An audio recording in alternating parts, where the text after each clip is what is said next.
அடுத்து என்ன ப்ராப்ளம்னு சொல்லிடுறேன்னா, உங்களுக்கு வந்து இடம் வாங்குறதுக்கு முன்னாடி ஒரு அப்பா இருக்காங்க, அவங்களுக்கு 2 3 பசங்க இருக்காங்கன்னு வைங்களேன். ஒரு பசங்க தவறிட்டாங்க அப்படின்னா அவங்க வந்து என்ன சொல்லுவாங்க, இவங்களுக்கு 3 வாரிசு இருந்தாங்க, அதில் ஒருத்தவங்க தவறிட்டாங்க, ஸோ வாரிசு படி உங்களுக்கு வந்து இடம் வந்து இருக்குன்னு சொல்லி கொடுத்துருவாங்க. ஆனா நீங்க யாராவது ஒருத்தவங்க ஒரு ஃபேமிலியில அவங்களுக்கு 4 வாரிசு இருந்தா கூட ஒருத்தங்க இறந்துட்டாங்க இல்ல அவங்க டெத் ஆயிட்டாங்கன்னு சொல்லிட்டுனா அவங்களுக்கு லீகல் தார் யாருன்னு சொல்லி செக் பண்ணிக்கிடுங்க. ஒருத்தங்க இறந்துட்டாங்கன்னா அவங்களுக்கு பசங்க 3 பேரோ 4 பேரோ அவங்க எங்கெங்க இருக்காங்க. ஏன்னா இவங்க இறந்துட்டாங்கன்னு சொல்லிட்டு நீங்க வாங்கினீங்கன்னா அவங்களோட பசங்க என்னைக்குனாலும் சரி உங்க மேல கேஸ் போட்டு இது வந்து, ஏன்னா இது வந்து என்னன்னா இப்போ 4 பேர் இருக்காங்க, ஒருத்தர் இல்லைன்னா இந்த 2 பேர் அண்ணன் தம்பி 2 பேர் சேர்ந்து ஒருத்தர் இல்லை, இவங்க 2 பேரும் சேர்ந்துமே அப்பா தாத்தா சொத்தா அப்பா சொத்தா இவங்க வந்து சேல்ஸ் பண்ணாங்கன்னா அதை சேல்ஸ் பண்ணி வாங்கிடுவாங்க.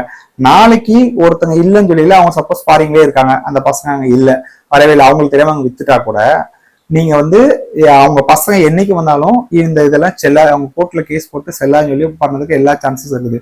ஸோ நீங்க வந்து டெத் சர்டிபிகேட் யாராவது கொடுத்தா கூட அவங்களுக்கு லீகல் தர யார் இருக்காங்க, லீகல் சர்டிபிகேட் வாங்கினா கூட நீங்க அப்ளை பண்ண கூட அவங்க தாசில்தாருக்கு வெரிஃபை பண்ணி கொடுப்பாங்க.